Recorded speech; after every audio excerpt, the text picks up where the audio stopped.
wa bi barakati ulumihi wa bikum fid dharaini amin. Qala radhiyallahu an su'aluhu sallallahu alaihi wasallam ashabahu liyakshifa dzaka'ahum wa ma'rifatahum. Su'aluhu sallallahu alaihi wasallam, bertanyanya Rasulullah sallallahu alaihi wasallam ashabahu kepada para sahabatnya. Liyakshifa untuk mengetahui oleh Rasul dzaka'ahum akan kecerdasan sahabat. Wa ma'rifatahum dan wawasan ilmunya para sahabat. Yang ketujuh, di antara metode cara Nabi mendidik para sahabat adalah Nabi melontarkan pertanyaan kepada para sahabat. Kenapa Nabi lontarkan pertanyaan? Itu dilakukan oleh Rasulullah karena Rasulullah ingin menguji kecerdasan para sahabat, menguji wawasan para sahabat.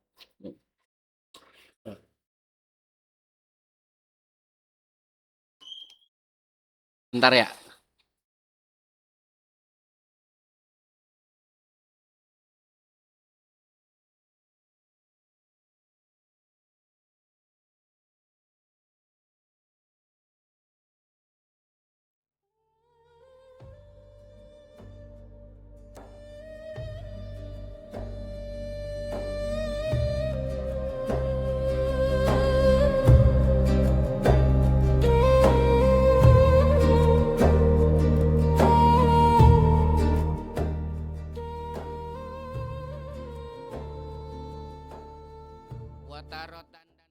Kadang-kadang karena sallallahu alaihi wasallam adalah Rasulullah sallallahu alaihi wasallam. Itu yas'alu ashabahu, bertanya kepada para sahabatnya. Anisyai'i, tentang sesuatu. Wahwa, dan halnya bermula Rasulullah itu ya'lamuhu, mengetahui akan sesuatu tersebut. Nabi padahal tahu. Tapi Nabi sengaja melontarkan pertanyaan. Wa innama, dan hanya saja yas'aluhum, bertanya oleh Nabi hum kepada para sahabat. Liyusira fitnatahum, agar Nabi merangsang kecerdasan murid, kecerdasan para sahabat. Wa yuharrika, dan Nabi mendorong dzaka'ahum, kecerdasan mereka. Wa yaskiyahum, dan Nabi memberikan kepada mereka al-ilma, akan ilmu. Fi qolabil muhajati, di dalam wadah teka-teki. Liyahtabira ma indahum, agar Nabi menguji ma akan sesuatu indahum, di sisi mereka, minal ilmi, daripada ilmu. Jadi metode teka-teki ya, itu sebetulnya adalah salah satu uslub gaya Nabi mengajar. Ya, gaya Nabi mengajar itu tidak selalu nyuapin. Kadang-kadang Nabi melontarkan pertanyaan yang Nabi udah tahu jawabannya. Kenapa? Karena itu untuk merangsang kecerdasan peserta didik. Ya. Dan yang kedua, Nabi ingin tahu masing-masing kemampuan atau wawasan dari peserta didik. Nah, mana argumentasinya bahwa ini termasuk metode Nabi mengajar? Rawa al-Bukhari, meriwayatkan Imam al-Bukhari, wa Muslimun, dan Imam Muslim. An Abdullah bin Umar, dari sahabat Abdullah bin Umar radhiyallahu an. An Abdullah bin Umar radhiyallahu anhuma, dari sahabat Abdullah bin Umar radhiyallahu anhuma. Qala, bersabda Nabi, qala, berkata Sayyidina Abdullah ibn Umar, baina nahnu indan Nabi sallallahu alaihi wasallam julusun. ketika kami di sisi Nabi Shallallahu Alaihi Wasallam itu julusun duduk. Kata Sayyidina Abdullah bin Umar, dulu waktu kita lagi duduk-duduk bersama Nabi, utia tiba-tiba didatengkan bijumarin dengan jantung korma. Yang biasa kita lihat kan jantung pisang. Kalau ini ada jantung korma, makanan mewah kalau di Arab. Kenapa makanan mewah? Sebab jantung korma mah nggak bisa diambil kecuali pohonnya dipotong. Ya. Nabi utia bijumari nakhlatin. Dibawain jantung korma. Utia ketika Nabi dibawakan jantung korma. Faqala maka Nabi bersabda wa huwa ya'kuluhu. Faqala maka Nabi bersabda wa huwa dan halnya Nabi ya'kuluhu sedang memakan jantung korma. Sambil makan menikmati bawaan jantung korma, Nabi nanya. Nabi bersabda. Kata Nabi, inna minas sajari sajarotan khodro. Kata Nabi, sungguhnya tetap di antara puunan sajarotan khodro ada pohon yang ijo. Lama barokatuha kabarokatil muslimi. Yang keberkahannya, maksudnya manfaat. Yang manfaat itu puunan kabarokatil muslimi seperti kebaikan dan manfaat muslim. Nabi lagi ngasih teka-teki. Ada satu puunan warnanya hijau. Kalau dilihat dari manfaatnya, itu seperti manfaat seorang muslim. Ditambahin cluenya sama Nabi.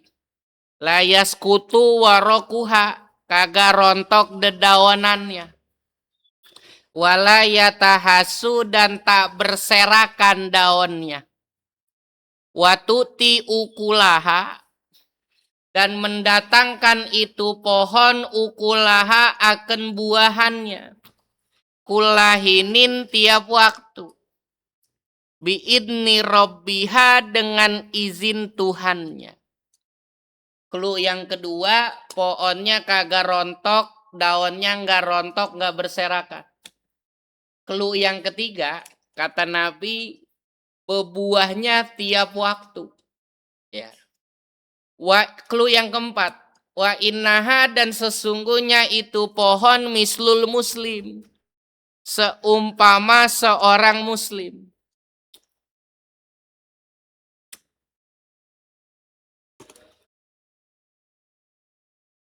Maksudnya wajah sabahnya tuh satu, sama-sama paling mulia. Sebagaimana manusia muslim adalah manusia paling mulia, makhluk paling manusia, dan itu pohon paling mulia. Wajah sabah yang kedua, sebagaimana muslim banyak manfaatnya, itu puunan juga banyak manfaatnya. Nah, tebakannya dari Nabi pahat disuni mahia. Kata Nabi, fahaddisu beritakan nih kepadaku mahia apa dia. Pohon apa itu? Ya.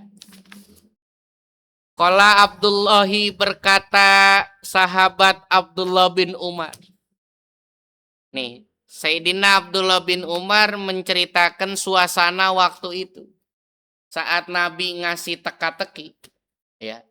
Pawako'an nasu maka menebak siapa orang-orang fi syajaril bawadi pada pepohonan lembah. Kata sebagian sahabat yang hadir, itu mah pohon-pohon yang di lembah ya Rasulullah. Warnanya hijau, daun kagak rontok. Berbuah kapan baik. Tuh.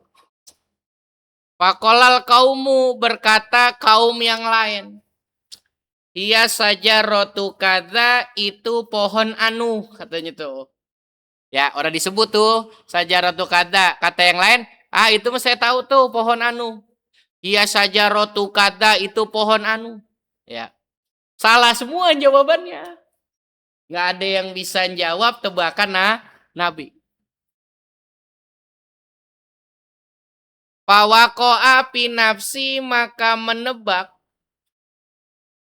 pinapsi di dalam diriku annaha bahwasannya itu pohon an-nakhlatu kurma. Kata Abdullah bin Umar, umur 10 tahun, ikut dalam teka-teki itu. Kata Abdullah bin Umar, menurut aneh di dalam hati, cuman kagak diomongin. Kayaknya mah Nabi pohon kurma nih yang dimaksud.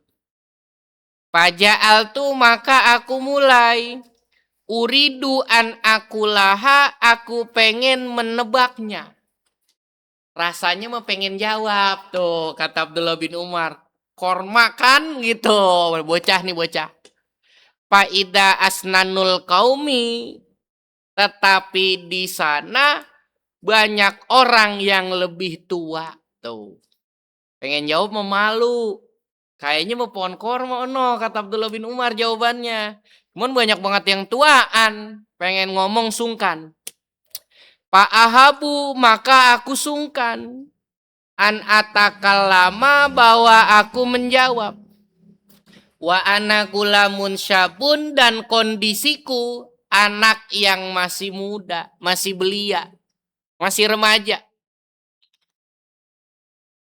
Aneh sih dalam hati nebak kayaknya mah pohon korma yang dimaksud. Cuman pengen ngomong mesungkan sebab aneh mah masih remaja waktu itu. Sumal tapatu kemudian ku urungkan niatku. Tuh. Faida ana asyiru asrin karena aku anak usia 10 tahun. Karena saya masih bocah. Pengen jawab mau malu. Ana ahdasuhum. Aku yang paling muda dari mereka. Asgorul kaumi yang paling kecil dari kaum. Waro'aitu dan kulihat Abu Bakrin sahabat Abu Bakar wa Umar dan Umar layatakallamani tidak menjawab. Udah anak paling muda, ane lihat Abu Bakar sama baba ane kagak jawab lagi. Gue diem aja dah. Gue lihat Abu Bakar kagak jawab. Baba gue Sayyidina Umar nggak jawab. Pas sakatu akhirnya ku pilih diam. Tuh. Padahal jawabannya bener. Falama lam yatakallama maka tatkala lam yatakallama tak menjawab oleh Abu Bakar dan Sayyidina Umar. Sayyidina Umar sama Abu Bakar orang jawab. Qalu maka para sahabat bertanya. Hadisna mahia ya Rasulullah. Hadisna kasih tahu dong kepada kami mahia ya Rasulullah.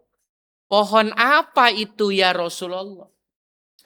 Faqala Rasulullah sallallahu alaihi wasallam maka menjawab Rasulullah sallallahu alaihi wasallam ya hiyan nakhlatu itu adalah kurma. Kata Nabi itu adalah pohon kurma. Berarti jawaban Abdullah bin Umar. Pulang dah nih. Bener kan tuh jawabannya. Nabi ngasih teka-teki. Palamakumna maka tatkala kami beranjak. Bubar. Kultuli Umar ro abi. Ku katakan kepada Umar ayahku. Wallahi ya abatah. Demi Allah tuh. Demi Allah wahai ayah. Lakot kana sungguh. Lakot kana wako'a pinapsi sungguh. Telah tertebak di dalam diriku annahan nakhlatu bahwa pohon itu korma. Tuh. Sebenarnya ana mau tahu tadi tuh jawabannya pohon korma. Udah pulang. Udah dijawab sama Nabi. Fakola maka berkata Sayyidina Umar. Mamana aka antakulaha. Apa yang mencegah akan kamu antakulaha bahwa kamu menjawabnya? Lu ngapa kagak jawab? Tuh kata Sayyidina Umar. Babanya perasaan kecewa. Lihat anaknya jawabannya bener. Kagak jawab. Kata Sayyidina Umar. Ngapa lu kagak jawab? Apa yang bikin lu kagak jawab? Kultu ku katakan lam arokum tatakallamun. Aku tak melihat kalian berbicara. Alasannya mah tuh, Mbak. Anak kagak lihat kalian yang tua-tua jawab. Lam aroka wala Aba Bakrin takallam tumah. Aku tak melihat kau dan Abu Bakar menjawab. Wa ana gulamun syabun, sedangkan aku anak-anak yang remaja. Pas tahya itu tentu ana malu, Mbak, kalau ana jawab. Tuh kata Sayyidina Abdullah bin Umar. Pakarih tu maka aku sungkan an atakallama bahwa aku menjawab au akula syai'an atau ku katakan sesuatu. Pasakatu maka aku pilih diam. Qala Umaru, berkata Sayyidina Umar. Nih, apa kata Sayyidina Umar? La antakuna sungguh, la antakuna kultaha itu ahabu ilayya min ayyakuna li kada wa kada. Sungguh bahwa adalah kau menjawabnya itu ahabu, lebih ku senangi. Ahabu ilayya, lebih ku senangi min ayyakuna li kada wa kada. Ketimbang ada bagiku harta anu. Tuh, kada wa kada tuh yang dimaksud ya keledai ternak. Ya, yang pada saat itu nilainya tinggi dan harganya mahal. Kata babanya gini, ya toh asal lu jawab lebih gue senengin ketimbang gue dibagi harta ini. Gitu tuh. Lihat lu jawab gue lebih seneng. Lu ngapa kagak jawab? Tuh. Ya. Dah. Dari hadis yang singkat ini ada 12 iktibar yang bisa kita ambil. Satu, dianjurkan seorang guru melontarkan pertanyaan kepada murid untuk menguji kepahaman peserta didik.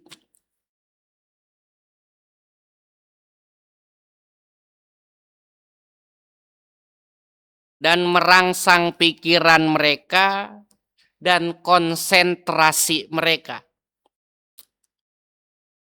Namun disertai menjelaskan sesuatu yang mereka tidak pahami. Jangan nanya doang jadi PR sampai kiamat. Tuh anjuran tuh. Anjuran untuk pakai metode tersebut.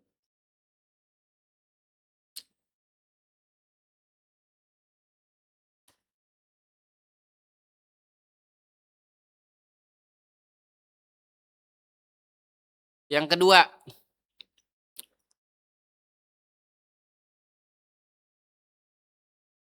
mestinya memotivasi seseorang untuk memahami ilmu. Jadi rahasia di balik teka-teki tersebut adalah sebagai motivasi untuk memahami ilmu.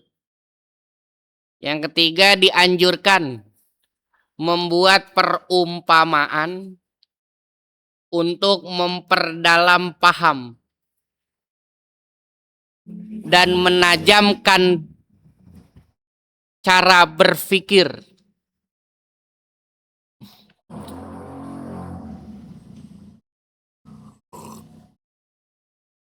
Ya kayak para guru, para masyaikh, ya saat menjelaskan sesuatu dia bikin dulu perumpamaannya.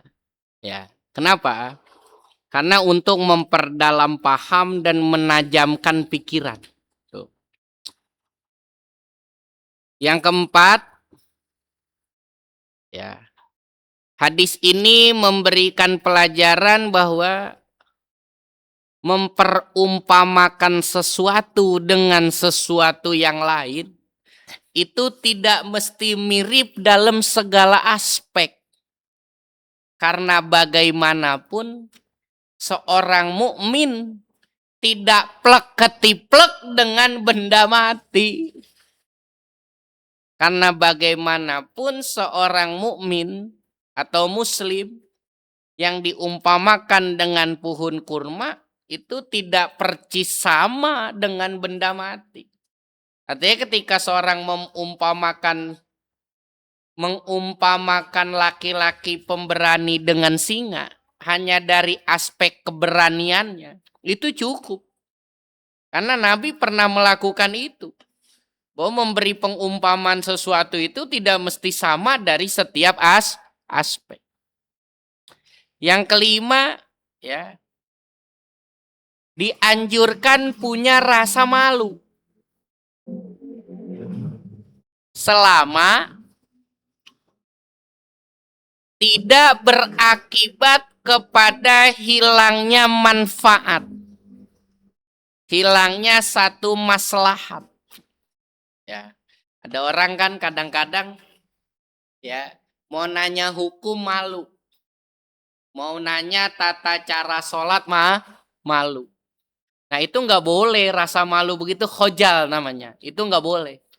Ya, jadi anjuran punya rasa malu di dalam syariat itu selama tidak mengakibatkan orang hilang manfaatnya. Oh malu nanya nyasar, akhirnya hilang manfaat. Dari mana kita pahami ini?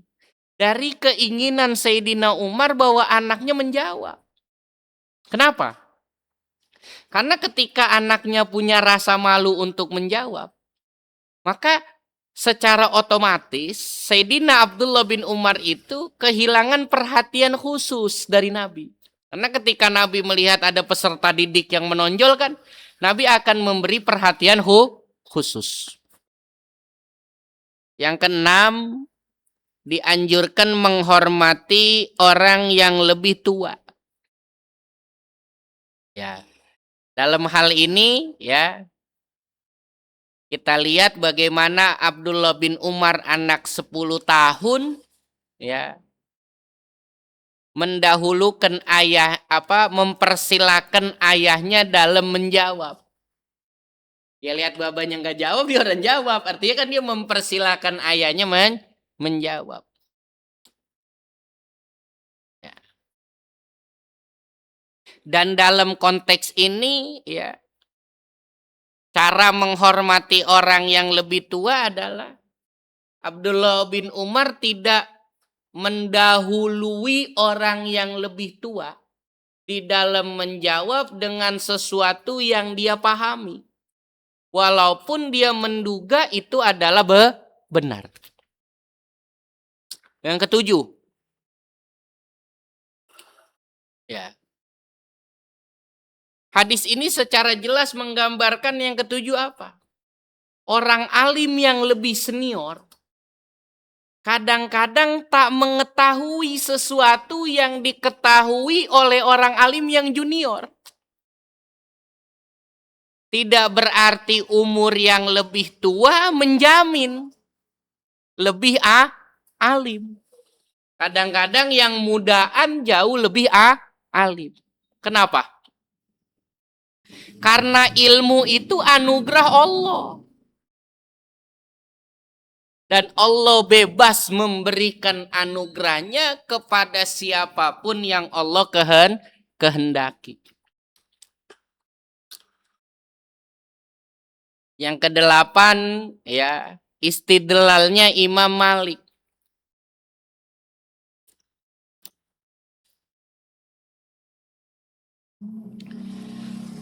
Ya. Apa kata Imam Malik? Dari hadis ini bisa kita ambil pelajaran apa yang kedelapan? Ya. Bisikan hati. Ya. Atau gini. Senang mendapat pujian di dalam hati. Senangnya mendapatkan pujian atas melakukan perbuatan baik yang muncul di dalam hati itu tidak tercela. Dengan syarat ya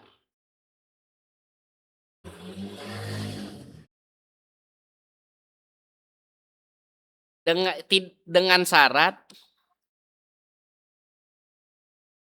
bahwa amal perbuatan baik itu karena Allah.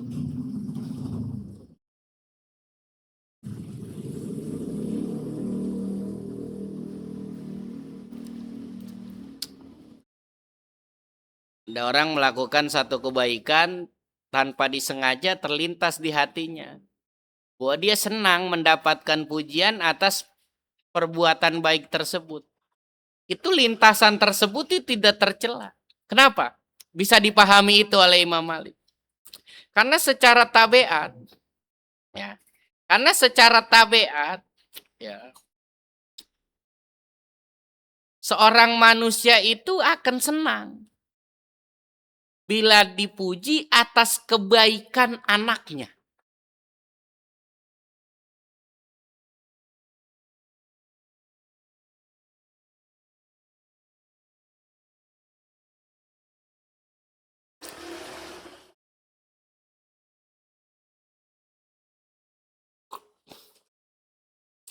Kata Imam Malik, orang yang melakukan satu perbuatan baik, kemudian muncul di dalam hatinya ada perasaan senang dipuji atas perbuatan baik tersebut itu tidak tercela. Oleh karena itu, Sayyidina Umar bin Khattab ya lebih menginginkan anaknya menjawab pertanyaan itu. Kenapa Sayyidina Umar menginginkan anaknya itu menjawab? Karena secara tabiat ya seorang ayah akan senang bila anaknya mendapat kebaikan. Yang kedua, seorang ayah secara otomatis akan senang bila melihat keunggulan anaknya di dalam memahami ilmu sejak masa kecilnya. Ya. Kenapa Sayyidina Umar lebih senang bahwa Abdullah bin Umar itu menjawab tadi? Agar anaknya mendapatkan perhatian khusus dari Rasulullah. Sebagaimana Sayyidina Abdullah bin Abbas itu mendapatkan doa dari Rasul, Allahumma faqihu fiddin wa alimhu ta'wil. Ya Allah, pahamkan dalam agama dan berikan kemampuan mentakwil Quran. Itu kenapa Rasulullah mendoakan itu kepada Sayyidina Abdullah bin Abbas. Karena kecerdasan, ya, ketangkasan Abdullah bin Abbas sejak masa kecilnya dengan membawakan air dari inisiatifnya. Ketika Nabi buang hajat, nggak di apa tuh, Nabi masuk ke tempat buang hajat, Abdullah bin Abbas langsung inisiatif bawa air. Ya. Nah, Sayyidina Umar pengen anaknya digituin kayak Abdullah bin Abbas. Yang kesembilan, hadis ini menggambarkan bolehnya seorang ayah bergembira bila anaknya ya mendapati sebuah kebenaran dan diberikan taufik oleh Allah kepada kebenaran. Yang ke-10, hadis ini memberikan pelajaran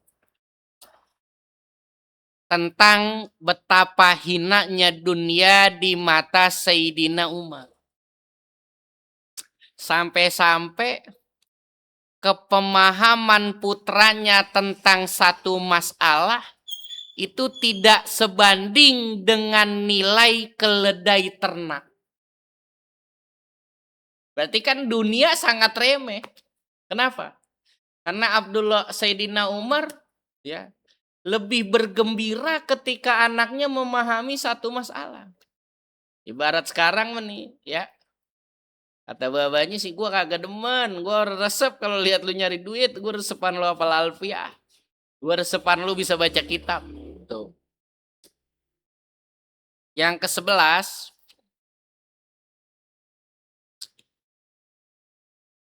ya, tidak makruh di dalam agama bahwa seorang anak menjawab akan satu masalah walaupun dihadiri ayahnya. Walaupun masalah itu adalah masalah yang tak diketahui ayahnya. Dan perilaku tersebut bukan su'ul adab. Tuh. Ya kalau su'ul adab mah Sayyidina Umar nggak mau jawab.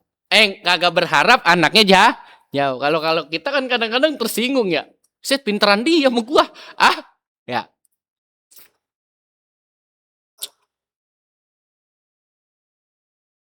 Yang ke-12, hadis ini menggambarkan kehidupan para sahabat, ya. Kehidupan anak-anak di zaman sahabat, bagaimana ya seorang anak kecil di waktu itu sudah mampu menahan berbicara di hadapan para orang-orang yang lebih senior, orang-orang yang lebih mulia. Nah,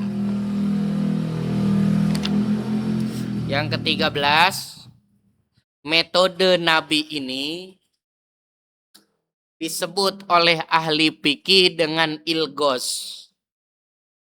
Disebut oleh ahli faraid dengan mu'ayat pakai tak marbutoh.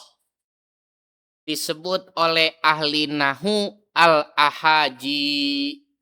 Tuh. Wallahu a'lam bishawab. Enak ya, Rasul Mu'alim mah enak. Ngaji satu hadis.